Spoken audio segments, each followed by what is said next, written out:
Hey, playa, this is the Josh Speaks, and you're watching Warriors of Wrestling, the best independent wrestling company across the entire country. So hit the subscribe button, click the notification bell so you can know whenever they post a new wrestling video. As always, love and peace. That you need to sell this way or sell to somewhere, and say if you need somebody in the corner, they're in the middle of the ropes, and they're not listening to you at all, like some persuasion, like getting them over there, like through kicks and punches and stuff like that. What situation have you found yourself in that you have never something like that? That's like a lot of times. Well, okay, and the sad part is that you have to do stuff like that to get them to a certain area. Sometimes adrenaline's going and they can't hear you. Sometimes their adrenaline's going and you can't maneuver them. It doesn't make them, sometimes people are either green or sometimes people are just very nervous for the moment. And when they're probably not nervous at any other time.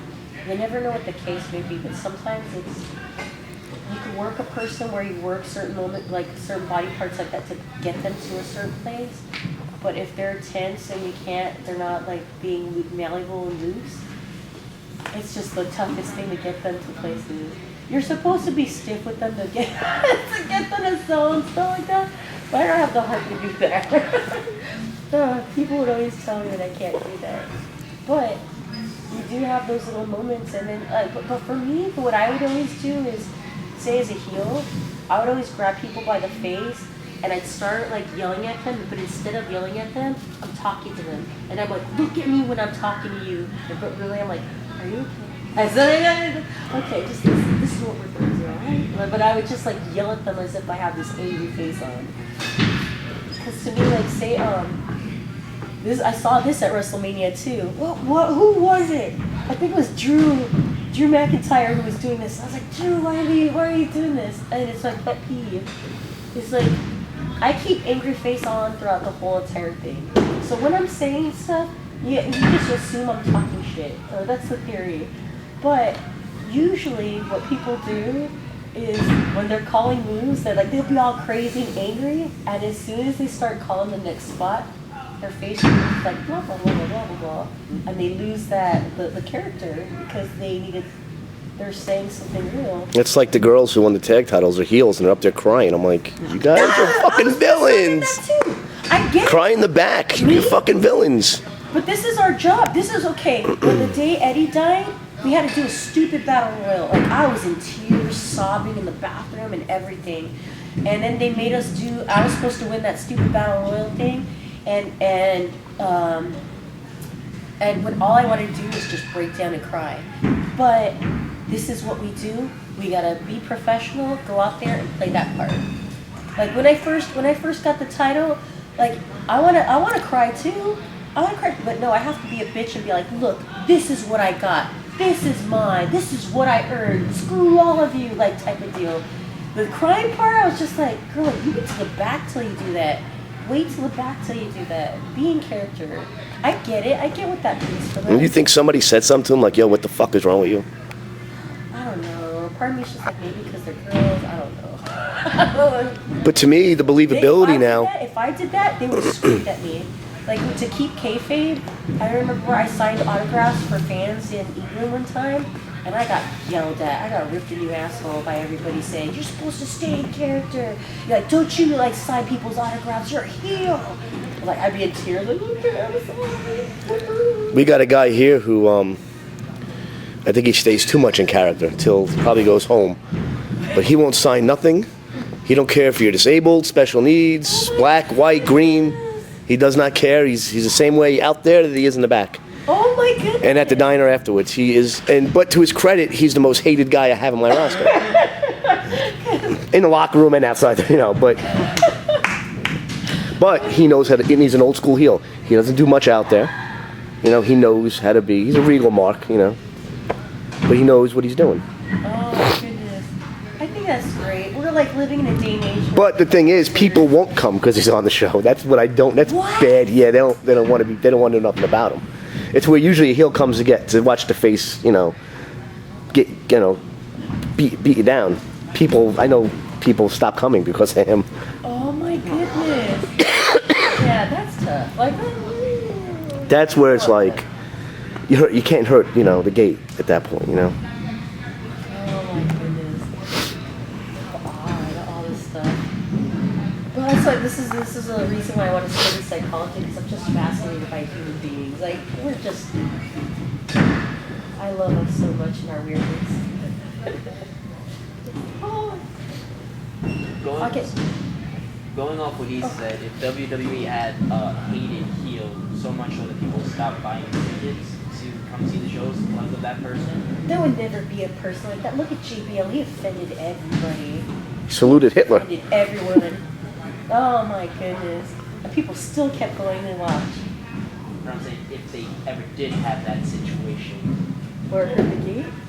yeah, what would their action be to remedy that?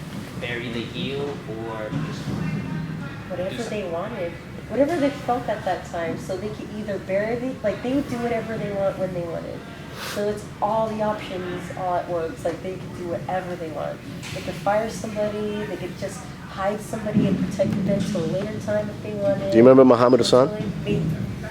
Oh, bless. These guys are so young. They don't Right? remember Sergeant Slaughter with the Iraq thing and all that.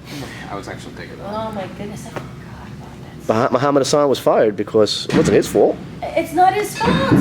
He did the role that they asked him which I to thought do. was amazing. I thought that gimmick was great. But it's so sad though. Instead of they could have repackaged him somehow. You know what I mean? Like they could have gotten I forget at the time if he had really facial hair, but he could have shaved and whatnot. Just repackage his look. Because he's a good-looking kid too at the time, so he could have been repackaged and put out there. You set him up to. They made him fail for this by making him in that character. I thought that character was brilliant.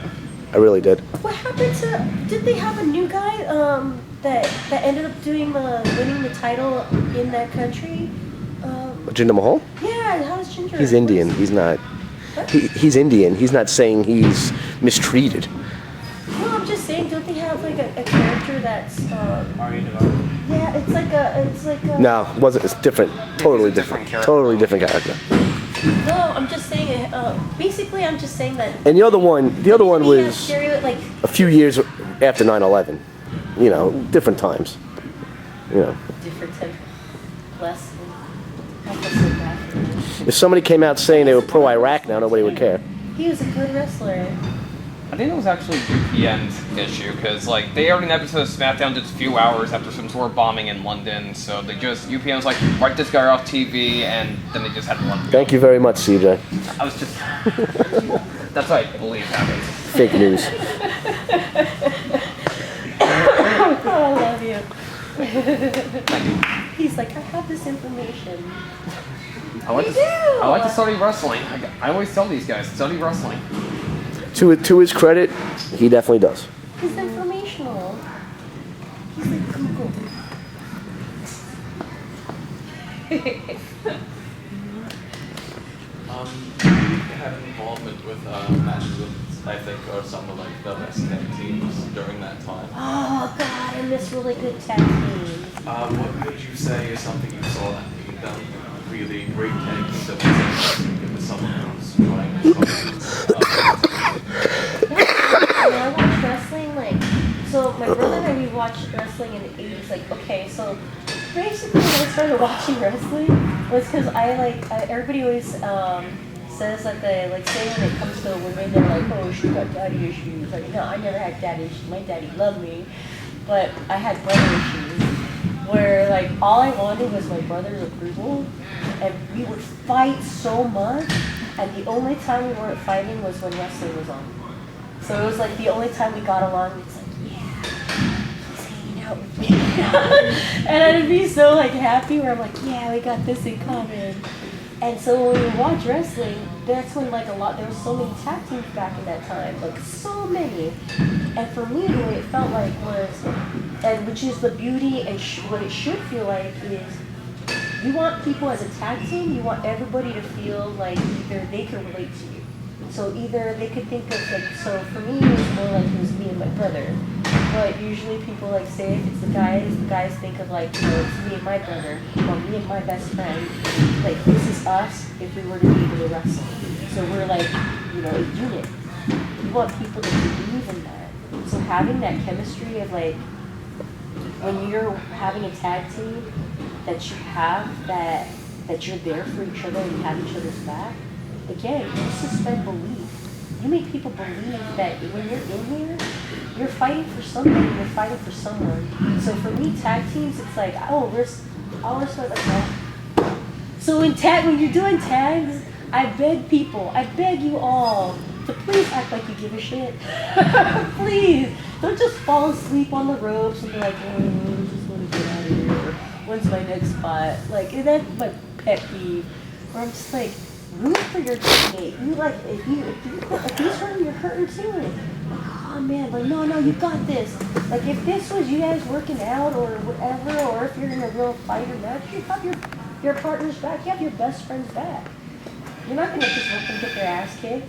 No, you're there with them, and you gotta think like, if this was real, how would I act? What would I believe? How do I make the crowd feel that I am here for my partner this whole entire time? And as soon as you get like this, and mentioning that tag, like I just watched my friend get his ass kicked and fight for us. He wasn't just there getting his ass kicked. He went in there and we were on top, and you know, just people screw up or whatever the case may be, or somebody fought dirty, and it's like, you know what, that person's gonna get their comeuppance for what they did to my partner. Everybody's gonna die. Like that's the way I see it. I'm like, you know what, you fucked over my friend, you're all gonna die. Because nobody screws over my friend. That's my mentality when I see these things. Like I want my friend to like, come on, you got this. Like I cheer, it's because I want you to like have that fight within you to make it through. And you have to have that feeling, that energy, that passion. So this is like, I hate when people just get so they're just like. Mm-hmm. But it's just like when it comes to characters, when it comes to making good tag teams, you see that energy of like they look like they hang out, they look like they're having fun, they look like they have each other's back. You see that bond, that makes everything. It's just weird when they have these makeshift like tag teams where they don't even look like they want to be around each other, or they don't make sense. I was gonna ask you about that when it's makeshift like that, when they just say stick two people together. Then, like Rusev and Nakamura, their most recent example of just putting two people together. Yeah, two people I got really surprised with though. What's his name? Sheamus and Cesaro? Yeah. And they've been a tag team for a while now. I'm so like they took it and they're like, you know what? Let's make something happen with this. That's like the New Age Outlaws. They were just thrown together. It wasn't supposed to work, and it did. Sometimes you throw shit against the wall. Sometimes it sticks. But these are people who said like, let's turn this into something. They got on the same page and like, let's do this. Like they probably just didn't care when they put us together, but you know, let's make them care. That's when you take control of your destiny. I can kind of relate to that because when I was first starting out, I was paired up with this one tag team that was going on this major run. One of them had to go away from the company for a while, so they just decided, all right, let's make you tag with him. And you know, from then on, like it just became something special. We got a tag team title run, and we're still going. Match Saturday. Oh, good. The guy went to jail for 8 months. Wait, I didn't want to say that. I didn't want to say that. Being discreet. Just add it to the story. Why do you make us look good, man? It's all about telling that story. But yeah, I can relate to the Miss Great Tag Team thing because like that's kind of how I got my first big push. Oh, good. But see, again, it's like taking the opportunities that people hand to you. And that's another thing, too. They may seem like odd opportunities, but every little thing you get given, take advantage of it. Because you never know when it's that foot in the door or where it's going to take you. Like these little opportunities, you never know it could take you somewhere special. It's just like just being aware of what's there in front of you. All the people, and this is another thing, like I'm bad about like, I get like social anxiety where I go into places where it's just a lot of people, like locker rooms, and just so many people that it's like, it's overwhelming for me. But you have to be nice to everybody. Like, so you get some people who are, they already think they're something big, and they're just shitty to everybody.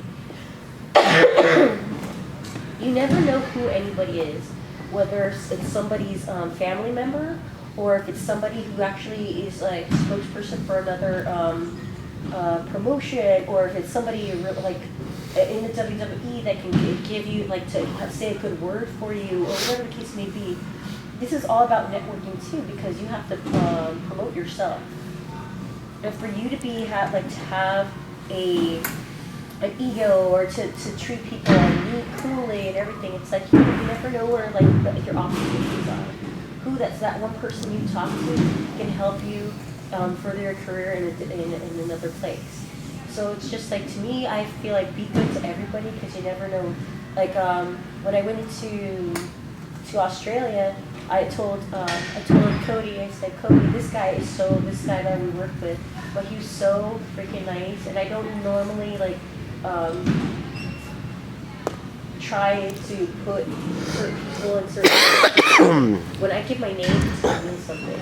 But with this person, it's just like such a hard worker and so good and so nice, and was great at teaching kids stuff as well as being a great worker, performer in itself. It's just like, then I spoke up and said something about it. And it's like I didn't expect for you to put my name out there. And I said, oh, you're a good person, let's put it out there. So if you treat people not kindly, if you make a good impression in that way, and then also, again, showcase your good work in here, that speaks for itself. So improve your work in here, be good to people, because you never know who's going to say something good about you that's going to further your career. Always keep your eyes open for any little door that could be open, just any place that you could put your foot in the door.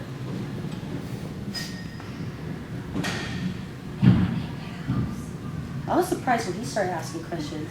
I was like, oh my God, he finally asked something. Yes. How do I figure out my character? Because I'm still debating what I want to be. Like, how should I put myself out there? You will. It'll come in time. It'll come in time. Again, like, it's everything across the board. Like, all the stuff you like little bits and pieces. Like, for me, like Chloe, I said, was like Laura Croft. But then at the same time, I grew up on Wonder Woman and I loved her. But never did I think I would compare myself to her. But I incorporated, like, say, her gauntlets in my costume. Little bits and pieces of things you like and that resonate with you will come together. But I think I felt lost until I became a heel. Like, I was great bumping. Say the bumps. I'm telling you, if you learn how to be great at bumping, people will always want to work with you because you sell so well. Selling is a huge skill. And you would think that since everybody gets taught that when they first start wrestling, that they would all be good at it, but no. But it's a skill that I have. So whether you're baby face or heel, it just gets you farther and stuff. But for me, I think I found my place as being a heel because I was always so aggressive. It never fit, like the character, I didn't understand where I belonged until years later when things started coming together and I became a heel. That's where like, oh, now all this makes sense. But just go over everything you like. Again, it should be something that sparks something in you.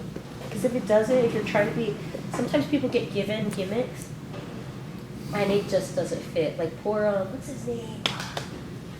Matt Morgan, when they gave him the stuttering gimmick. Bless him. Oh my goodness, so awful. Sometimes people get given gimmicks and it's just like does not fit them at all, so you can't force somebody to be something they're not. If they don't believe it, they can't make other people believe it. It's something you need to believe in your heart to be able to sell that to the crowd. Because if you don't believe it, then nobody's gonna, like, how do you expect anybody else to? I was gonna say, if you're given a gimmick, but you change it in a way where it better suits you, is that a possibility? Oh, it totally is. It totally is. That's the best thing to do, because basically you're taking what they want and then putting a bit of yourself into it that makes it make sense, that makes sense to you. But that's a fear people have in the WWE sometimes, to do that because because sometimes we're walking on eggshells, wondering if like. Are they frowned upon doing something like that? Like, just here's your gimmick, play it the way we tell you, or do they say take some liberties with it? Well, I think usually they imply this is what we want you to do, and it gives you the feeling of like you have no choice in it. You can either, I'm not saying do these things, but you say, it all depends, like it's so up in the air, like things are always so crazy up there that you never know what's right or wrong. But you can either do stuff like take the liberties without asking, give me a word, how it'll turn out. Usually, if you feel like if it's gonna go, like in your heart, this is the way it's gonna go right if I do this, and if it goes well, if it gets over, they'll love you for it. But usually, if you ask for like, what if I change this and this and that?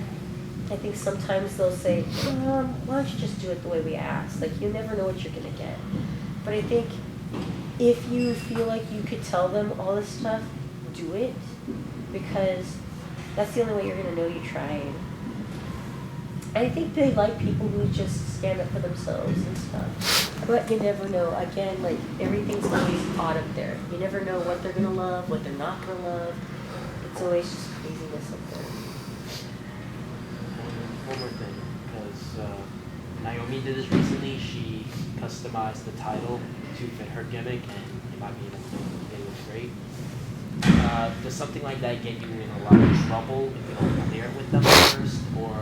Oh, I would imagine so. So I think you have to ask. You definitely have to ask. That's their property. So getting custom titles, like Daniel Bryan and a lot of the Superstars are doing recently with their titles, that stuff you have to. Oh my God, I've seen that so many times. Like say when they revealed Kofi's, I was like, these are two separate titles. We only had two. One was a TV title, and the other one was house show titles. So you carried and represented the house show titles, like that's the one that gets abused and you carry it everywhere. And then the one that stays at TV in a case, that stays only at TV, so it looks nice and new all the time. That never gets abused. But we never got custom made ones. Let me ask you a question. If you took one of my belts and how do you think? And you think Vince McMahon's like, oh, that's fine? I'd be pissed if you started damaging my stuff. That's why I asked, because I just saw a clip of it of Naomi doing that. So I wanted to know if she would get in trouble for not clearing with it, or is that something she has to clear right off the bat? They would look at me like, why? What did you do to this? But see, it's the weirdest thing because like Kofi had his name in the rhinestones on the side and everything. What? These special. I mean, it makes me happy that like Kofi's that over now. Like he really did earn that spot. Like finally, was he the first like African American like title holder? Like what? It took WWE this long. They're so revolutionary. Unless you count The Rock. Oh my goodness. Is he? He's not straight up Samoan? Yeah, I don't know. Like his His father's father's African-American. black. His father's African American. He Rocky doesn't Johnson. classify himself as African But he American. is. Yeah, he doesn't classify himself. You know what? I'm not going to classify myself as Italian anymore. Now I am Mexican. Call me Jose. It doesn't matter what I say I am. I don't know. It's just. All right, that's enough. I don't know. It's a more. I'm not questioning this. I don't want to get into a race argument. All right. Oh my goodness. Last question on the subject. Do having custom belts for certain characters God. get them over more than the standard belt would? It's just Okay. What is up with you and these belts? This is interesting though. This is interesting.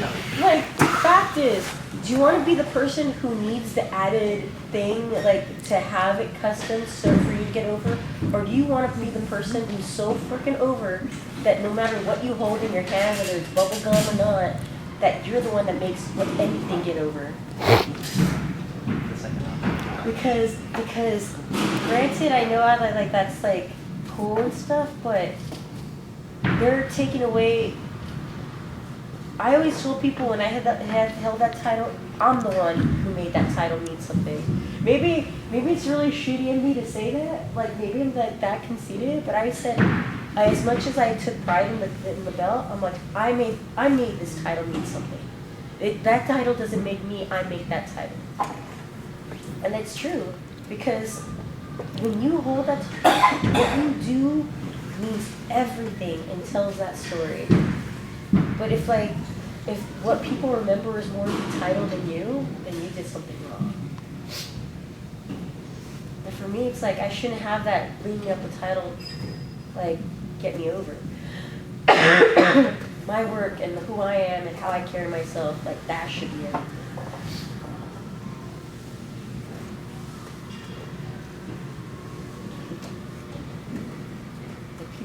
So easy these days. I mean, that's the easy way. I mean, it'll get them over and stuff like that. Like, that's the easiest thing to do, but it's just like beautiful art. You don't have to need that stuff to be able to get over it.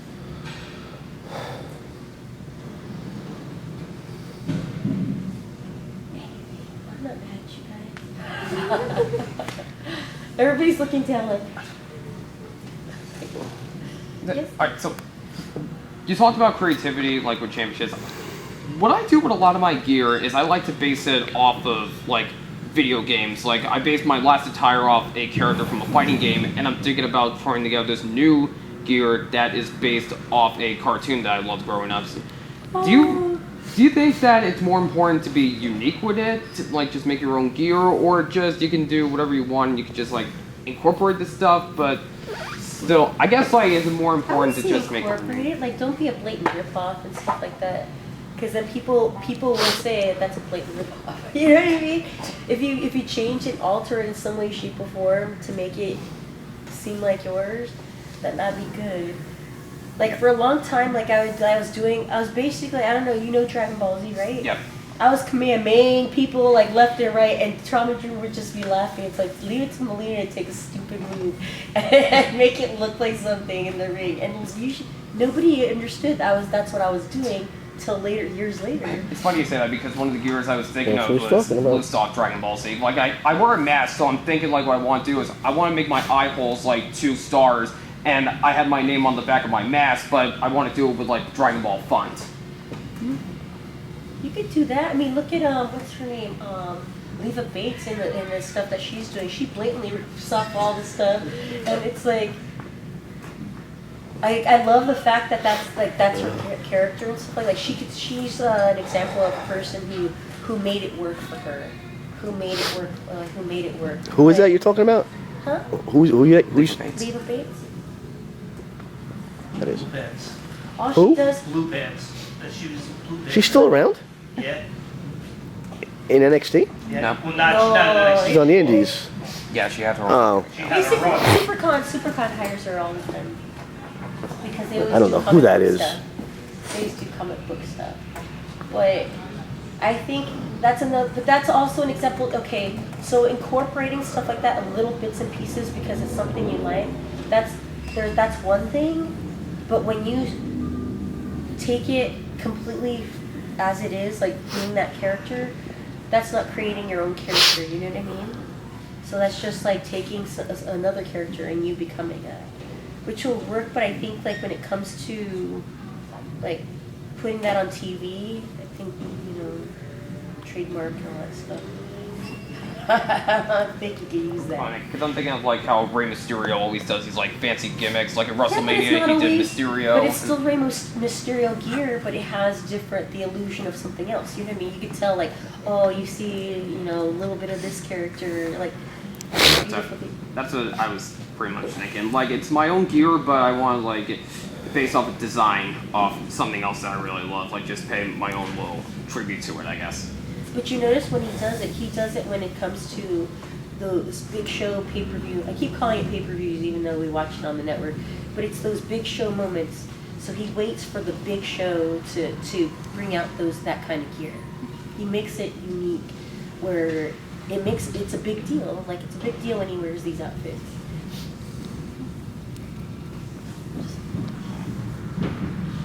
That makes sense. I got it, that closes. These are his special occasion moments, his outfits.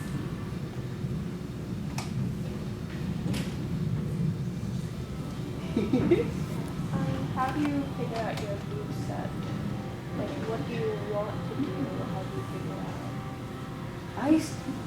Would look at stuff and I would think, what am I good at and what am I not? And you have to be, I always tell people you have to be very realistic on what you can and cannot do. But me personally, I pick things that everybody could take because I lived in a time where people didn't base, like people didn't base for me. I couldn't trust people to base me. I couldn't trust people that everybody could take, certain moves.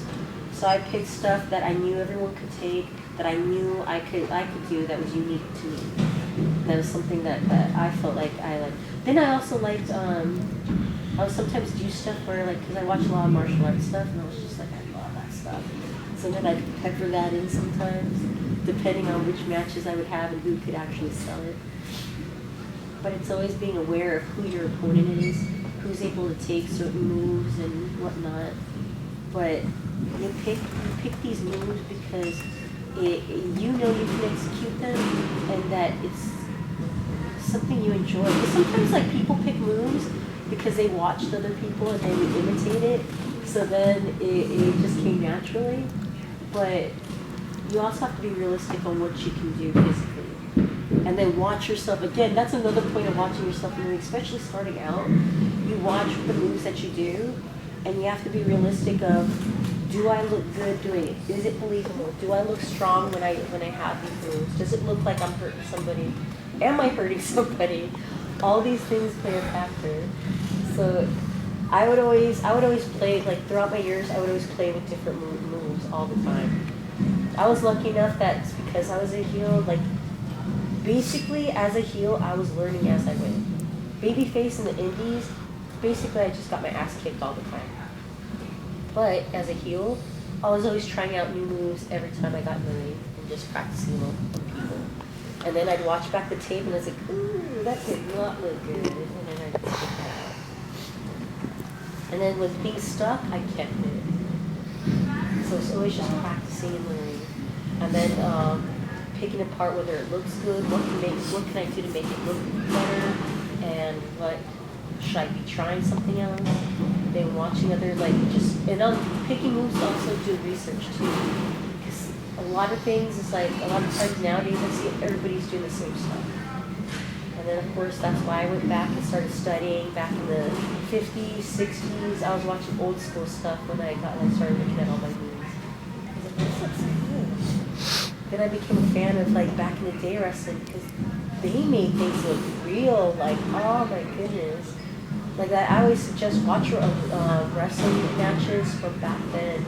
Watch that black and white stuff because then you start realizing like, wow, people would gather to watch these people perform, not knowing that it was, it was fake. Like they made people believe, and it's because they acted like it was real. That is a cool thing to watch. But do what makes sense that resonates to you.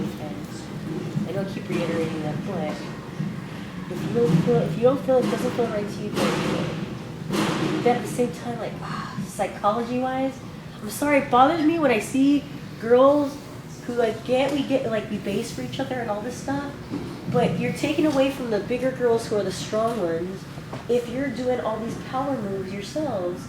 So it's I'm just like, what? So sometimes it's like it fits and sometimes it doesn't. Sometimes it just be realistic on psychology-wise. Did you say that your moveset used to peg to your sides? Yeah. I did. I played to my size all the time. Like I knew it made sense. Like I knew power. That would take away from that. That would take. I ain't gonna be able to do like those. But if I were able to, like that just wouldn't make sense. It's like the way they told us. They would also tell, like, say the big guys. Yeah, you could do a moonsault, but why are you gonna do it? Like you don't want to see a 7-foot guy do that, and that just takes away from everybody else. So it's just like that's why it's like, and if you don't need to, why would you do that? So it's like you listen to stuff like that. Sometimes it bothers you. Sometimes it's like, yeah, it makes sense, but that's stupid. But it's all about telling that story. That's like the psychology. Like you take away from somebody else when you do certain things like that. And it's just ego driving you to do it. Like, oh, well, I know I can do it, so I'm gonna do it. Do you feel like it's more of a thing that happens on the indies, like someone doing moves not to their sides, like big guys? It's like, I was gonna say, until I kind of watched the wrestling movie. No, I'm just kidding. No, but it's true. Like, well, that's why I tell people, I'm like, I'm learning. Times have changed. I'm trying to learn the new age stuff, but it still doesn't make sense to me. People doing like 22 power bombs in one match. They have freaking Canadian destroyers left and right, and then like a good finish, but it's still after taking all these moves that you kicked out of and no soul. Like all that makes no sense to me. It was cool to watch, but really I didn't feel anything for.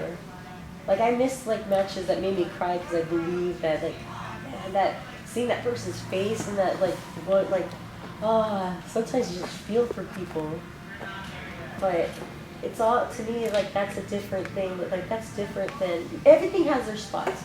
See, back in the 90s, they would have spots for cruiserweights where they would do all the flips and everything, and then they'd have everything in between.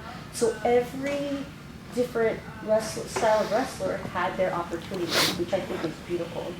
You have your moments where you love to see all the high-flying and spots and stuff like that. You had your matches where, like, you knew that there's like going to be some kind of heat between people where they want to kill each other.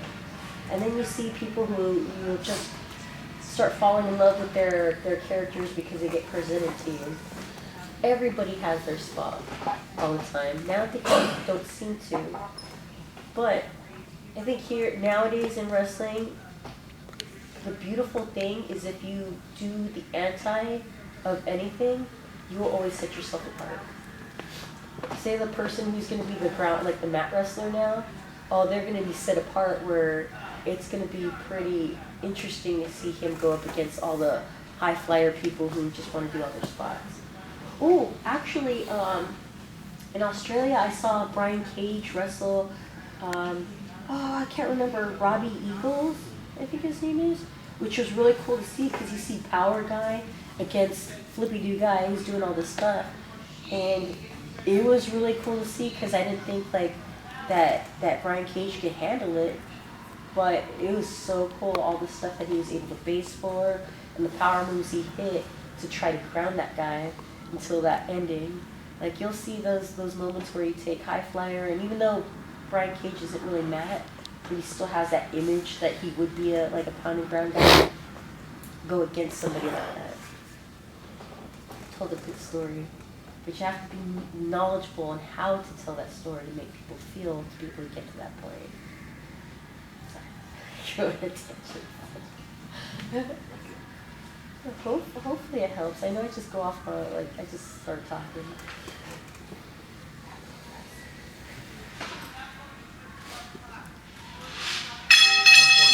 The diet and staying in shape. Very important. Very, very important. Well, you're an athlete. You have to you have to take that into consideration. I mean, yes, aesthetically, to be a certain look and all that stuff, you have to eat clean. You have to play the part. You have to look the part. Doesn't mean you have to, but you end up being more, like the chances of being more marketable would be that if you looked a certain way and blah, blah, blah, eating clean, all that stuff does help. But seriously, as an athlete, like I was saying, like nowadays, like when now that I'm drinking and stuff like that, I would not have done that in the WWE. I would not drink nothing because it does hurt your joints. It does lower your immune system. You have to take care of yourself and eat correctly so then your body doesn't get injured. You have to eat good. So as an athlete, you have to take care of yourself and take care of your body. Like, if you do anything else, if you abuse your body, then, it's not going to hold up so well. And that's not aesthetically, that's when it comes to your bones and joints and whatnot. Like, you're just going to, feel like crap and be prone to more injuries. But you take care of your body, then it's going to hold up better.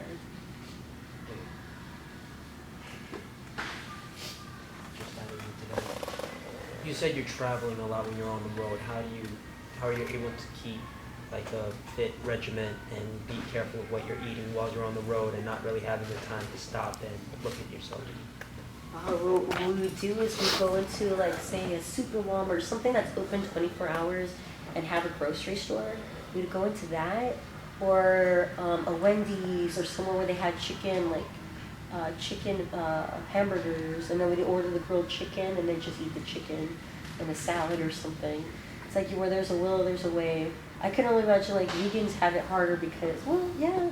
I mean, unless they do the same thing, like they find a grocery store and all this stuff, but it's just where there's a will, there's a way, you find it. You ate salad? Huh? You ate salad? I had chicken. Well, because I needed greens. If I get all my chicken, I'm like, oh, I hate my life. Oh my God. I love food. Oh, I love food so much. But you find a way, like, this is our job. We get paid for this. We get put on TV for this. It's like, if this is what it takes, and this is what it takes, like, this is what it takes. Yeah. What are your best methods to staying in ring shape, basically like keeping up your cardio? Okay, so basically in ring work, this is the classes and the training, this is what it's all about. Because there's no cardio in the world that equals cardio in the ring. Like any match you have, like I'm a runner, so it's like all I did was run all the time, and it's still not the same. Because what happens is there's stop and go, it's sprinting, but then you're on the floor, getting up, stopping, this and that, turning, like what the experience you get in here and the cardio you get in here is totally different from anything else you ever experienced. So it's kind of like, say you could do those, kettlebells where you're like on the floor and then you get up and then you fully extend and then you get back down, and it's like all this up and down action, which is the closest thing kind of to getting in the ring, but nothing is ever going to be the same as I'm standing up, I get knocked down, hit the mat, get the wind knocked out of me type of deal, and then running the ropes and this and that. Like, the only thing that compares to having a match is just like training in here, just always getting back in. Like, there's nothing compares to actually getting in the ring and just working in the ring. I mean, you could do all the cardio you want. I mean, I suggest doing cardio when you go to the gym and stuff, because that helps your heart rate go up. It just helps you be in shape. But nothing compares to this. Every Thursday we like to do these little cardio drills, and we'll switch it up a bit.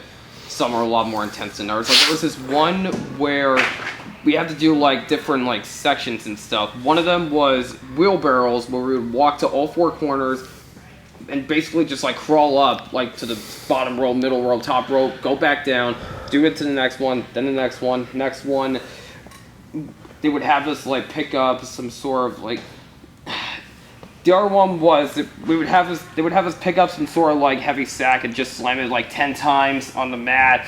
Run the ropes a few times was another one, and it was hell. I was blown up after that. And apparently that's only half, because our trainer picked it up from Japan and they did twice as much. So I cannot imagine, because I almost died. I collapsed. Sounds like a moment I've had. I remember it was in OVW where we had to do something similar, where it's this punching bag was bigger than me, but I had to carry it, and I had to take it of all four corners and body slam it at each corner, and it took forever, because it was forever for me to just pick it up and then walk to the next side of the next corner of the ring. I was like, everybody's watching. It was so horrible, but at the same time, these are moments that build you. It builds you. It tests your not only physical strength, but it's the strength of will. What you're willing to do. Are you gonna finish it? Just like anything in life, it's a physical. It showcases physically what you're willing to do to make something happen. And just knowing that and feeling that, it's just and then once you're done, you're I did that. I did that. It's a good feeling. Like that's what I think that's beautiful about wrestling and all the steps you take to get through it. Even like when you like help set up the ring and all that stuff, all these little details, it makes you so proud that you like did this and you got through all this stuff just because you love wrestling. So when you actually have that match and you go to different places and start working, it's like, it's a beautiful feeling. You earn that right. Good times. Every little detail in the school when they're teaching you, everything's for a reason. It's like Mr. Miyagi style, where they're like saying, you know, paint the floor, or wax the floor, or wax the car, and all this stuff. It feels like nothing drills. But all the drills are for something. Bless you. All the drills are for something. It serves a purpose.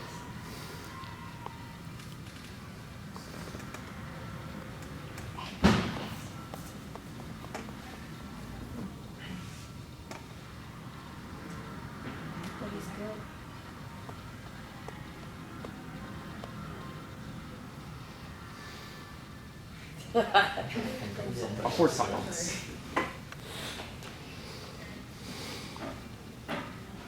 You looking at me for?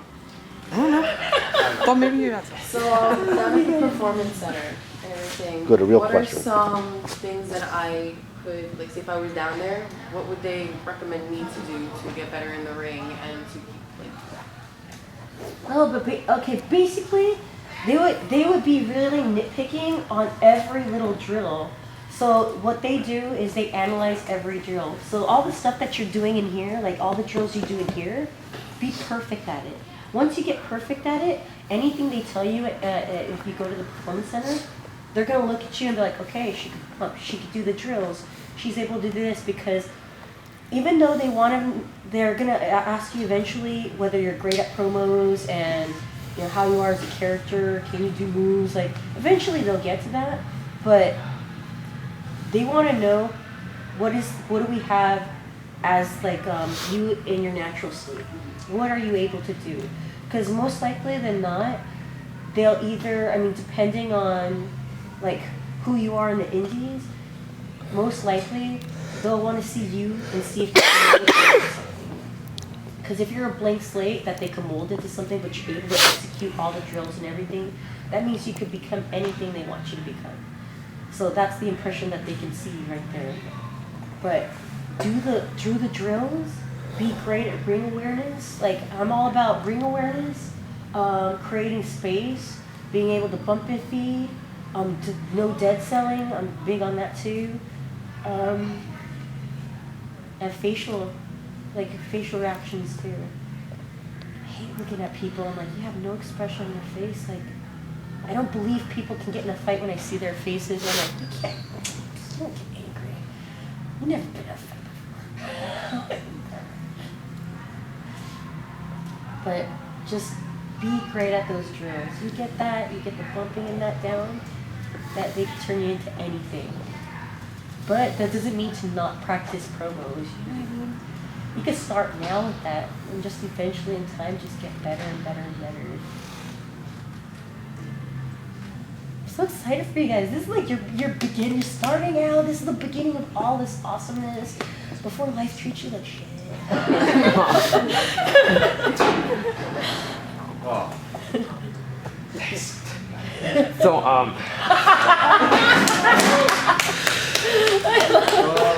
This is our version of Richie DeBray. what I was gonna He ask. started it. I'm just saying. Yeah, I can't believe he asked that stupid question. Okay, real question. Alright, here's an example. Shane McMahon with I'm done. That's it. Shane McMahon, Kevin Owens. So he had that I'm done. after School's embarrassed. It's too late.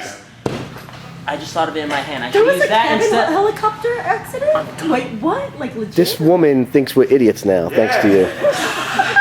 I should have used that. He does not represent us. No, I don't represent myself here. I take notice of that. Was that a real thing? Did that really happen? Apparently, or was that yeah. a storyline? Like, I don't watch wrestling anymore, so I don't know what happened. What is it? You're an idiot.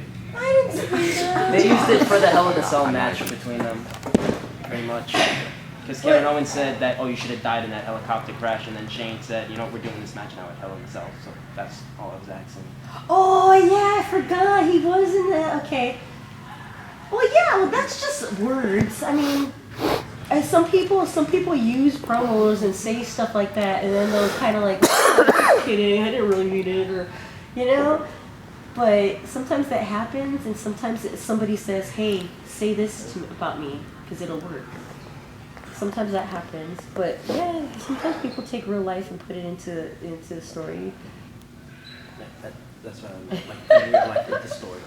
That's what I meant. A real genius. Thank you. Yeah, so yeah. But you have to think of all these things of like when you're cutting promos, what would you say if you wanted to get underneath somebody's skin or hurt somebody? But then also be aware that you're going to see these people, some people might take it too seriously, and also understand that when you cut promos, you have to build your opponent up and then and then talk crap about them. They're taught that. They are taught that. So what I have a big concern with is evolving a character, like just trying to do something to keep people interested and make them still want to come see you, make them still pay to go see you. What do you think are the best methods for evolution? Well, the evolution is the adding of, you know what I mean, and become the transitioning. So if it's forced, then because you want to see an evolution, that's different. Like that's one thing. But if it's a natural state, then you keep track of it, then you realize, okay, I'm becoming, this character is becoming something more significant, more useful, more valuable. It's turning into something else. And you can have like, say, certain gear, and then all of a sudden you add a little bit more, or you make it more simple. You never know what the evolution is. But like specifically for you, what do you mean? Like, what do you want to see out of an evolution for yourself? I mean, like my character is pretty much just like I'm a luchador who speaks pretty much broken Spanglish, and I'm very offended.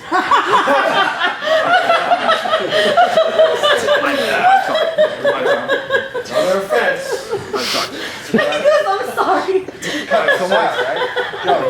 I'm sorry. So my thing was, So it's you making fun of my peoples. No, I wasn't given the character. Okay, I was given the character. It was a character someone else had that they just gave to me. Again, he does not speak for all of us. I apologize. Yeah. So what I'm really concerned with is just like how long can I milk this? Like should I take this in a different direction? Do you have to speak broken Spanglish? I want to start like dropping that more. I want to start like dropping more and more and just start cutting more. Like, I'm starting to learn this. Now it's becoming more and more a second language to me, and I just want to start doing that more because I just want to be able to like just have more freedom to cut a promo on that because I feel like that's been holding me back a little bit.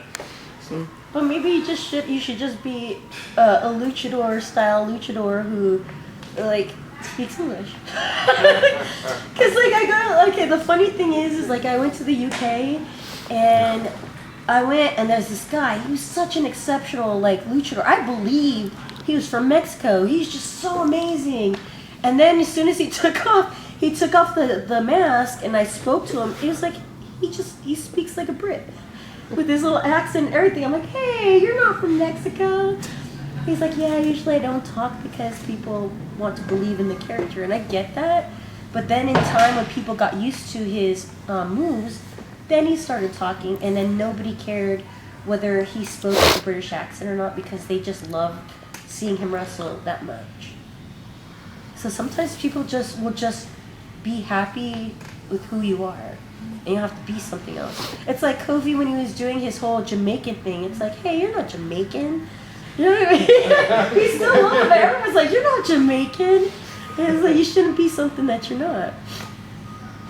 And I'm sorry if I offended you. No, I say that about everybody. I don't care. But I say, this is our version of Richie DeGreg. We love you, Richie. Bless. But yeah, it's like sometimes people think that they need to do all those little other details to get over, but you don't have to do that. The people just accept you for who you are. You speak. If you want to be heard, speak. Because, say, white luchador, like, there's a place like you came from somewhere. Now everybody's from everywhere. Me seeing luchadors in Australia, I'm like, what? Where did you guys come from? But it's all spreading out. Like now, the melting pot's the entire world, so everybody's everywhere now. So now it makes sense. So you don't have to pretend to be something you're not. You adopted that style, and that's what you love to do. People believe that because it's true. Thank you. Yeah. Don't even. There's no going back now. There's no This going one's back. not as stupid.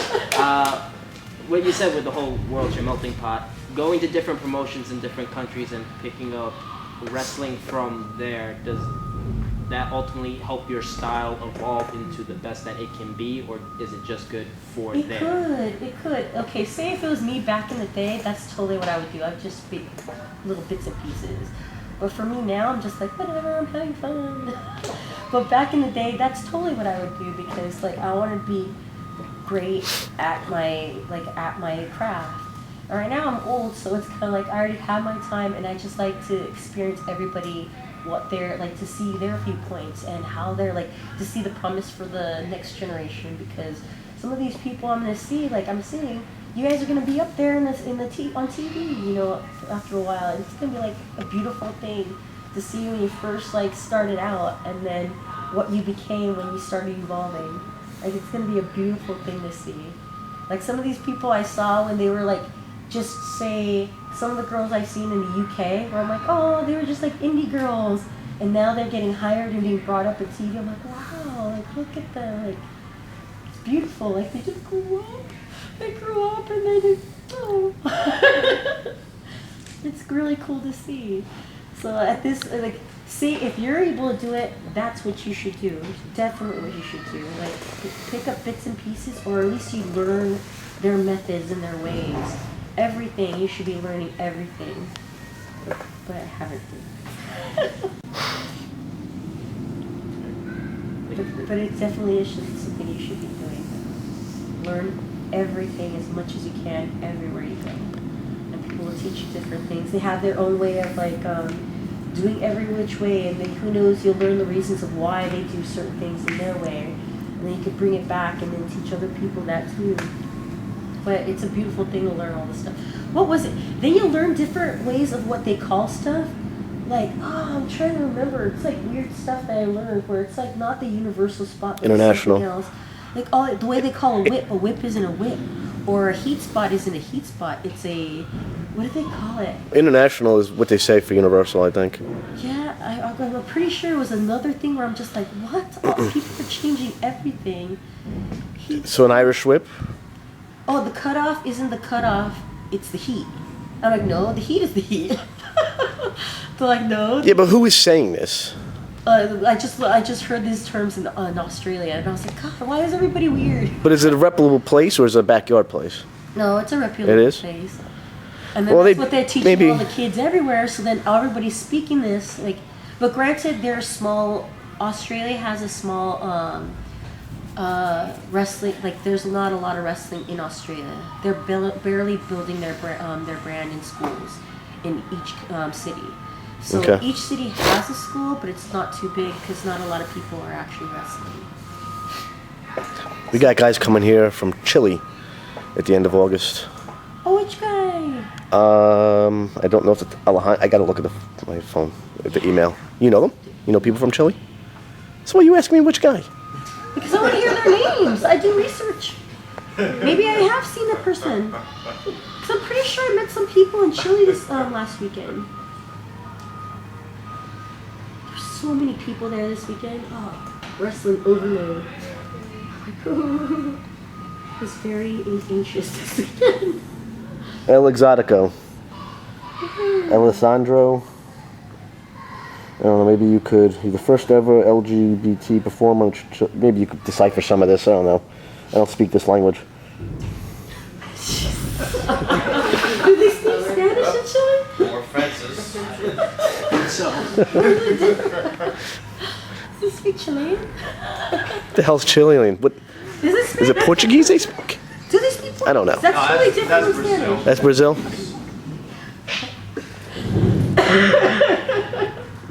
decipher this.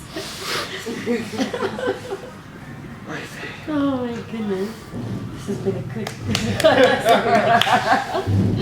Yes. How do you know when you've like found something that's yours? Like this, the scream and the split were things that like right away are things I think of you about. How do you like know when you found your like something But something the you've weirdest done? thing, like I really didn't know. I just knew like everyone's like, oh, I only do splits and moves. I'm like, I really don't do splits and moves. Like maybe I do like the leg split drop, but other than the finish and then the my entrance, I don't ever usually do it. Port Richmond? Because it's too much. You're doing it too much. And really, I don't believe it when somebody does like a move. Like the first time I did my boot that my phone splits, it was an accident. Like I overshot and I couldn't land right and I landed in the splits. So they kind of stuck. But to overdo stuff like that, that's so cheesy. But when I first originally did it, it's like I knew I could do the split, but I didn't know how to incorporate it. And then the guys kept telling me, oh, you need to use sexy entrance, da-da-da-da-da. And they kept pressuring me, thank you. They kept pressuring me to convince, like, to think of a entrance, and then I just did that, and they're like, that'll do. And so it stuck. And then once people started seeing it, then it was over, and they're like, oh, okay, this works. On the Scream, I just did that because when my mom, we'd go to baseball games to watch my brother play and stuff like that, we would cheer for my brother and my dad, and we would scream to the top of our lungs for our family. So it's just something we did, like it was normal to cheer for your people. So I did it because I was doing what we do at home, but it ended up being a thing that people just started trademarking as if it's like, oh, that's her thing. And then from then, when people started picking up on that, then it was just kind of like I wanted to outdo myself screaming-wise. It's like, can I do it louder than yesterday? And I just kept doing it. I don't even remember that. The scream? What? No. You want signs with like the meter. No, I remember the split. I stopped watching wrestling like in the early 2000s. It was so weird because people used to complain all the time. They're like, I hate her screaming. Ah. And then that's the one thing people ask me to do a lot too. But like, they miss that. I'm like, you hated me so much for it, yet that's what you meant? Make up your mind. So sometimes Fayweather fans. sometimes it'll just like it was something you'll do just naturally and then just pick up. Yeah. So it's just like sometimes just things just come naturally. It's like sometimes if you force something, it just doesn't work. And that's why I think like even like when I make noises in the rings where it's like, oh, like it's really how I feel. Like when I get upset, I make noises. I can't contain it. I can't keep it in. I just I don't understand the quiet thing. Maybe people do that, but naturally I just don't. That's not a realistic thing for me. It's just like by finding stuff that's like, sometimes you do things naturally that you're not aware of. And then people will point it out to you and they're like, no, you do this. And then you'll see it and then they'll end up like wanting to showcase it. Because not realizing that it's something that you do. That's how the evolution starts. You start picking up on stuff that you pick up on and other people see you do.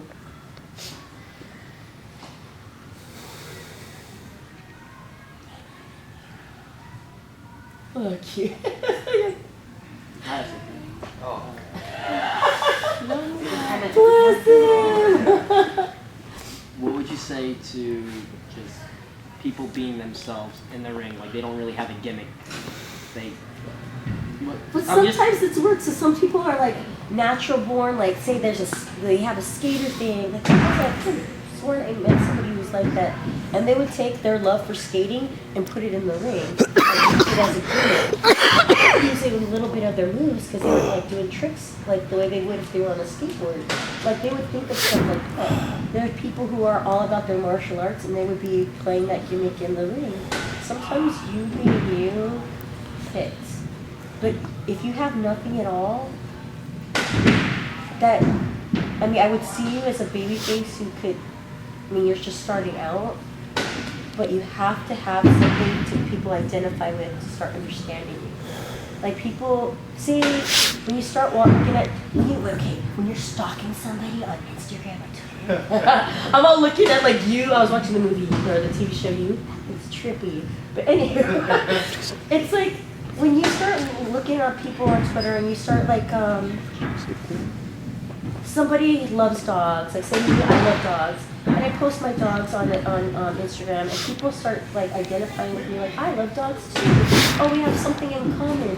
Oh, that could be like me. Like people start identifying with you personally on a personal level, and they start loving you and rooting for you because they could see you as a human being. If they know nothing about you and there's nothing to you, they can't identify with you and they can't feel anything towards you because there's just nothing there. That's why, like a baby face, it's important to have those facial reactions so you can sympathize and to build that character so then people can identify with what they want to, like back you up. Like some of your most favorite characters are people that you don't know stuff about either their personal life or you could imagine their personal life. Like say if you see, especially if you see somebody, like say maybe, I don't know, not that you would love Miz and Maris, but you know them so well because you've seen them for years, and then they have their TV shows and all that stuff. You identify or you could see them more and understand them more and visualize them more because you've seen their background, that there's more to them than just justice. So would you say that social media, in a sense, is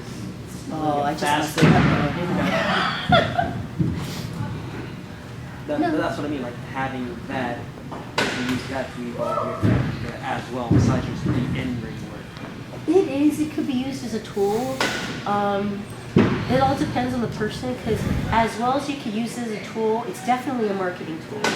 It's definitely a way to post stuff to get yourselves over. For me, it was more like having people understand that I'm a human being because they only saw me as a heel, so I was inhuman to them. So people had no sympathy, people had no understanding of who I was as a human being. So that was my way of educating who I am.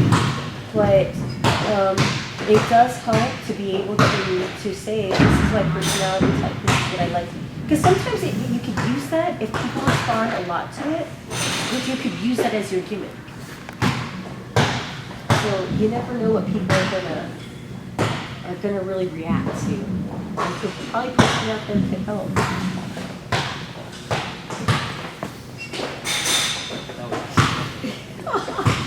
We were just picking on you. That's it. It's not for many rules. Maybe to him. But I love the asked questions. It's good to have questions. I think it's important to. That starts off. Not that it's like say like if you don't, because I was totally in that scenario too.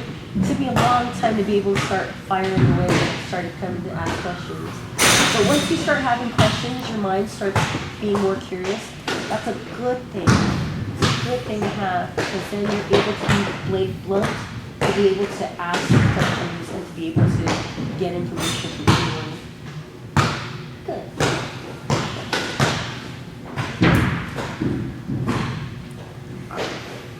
Okay, now y'all having matches now. Right.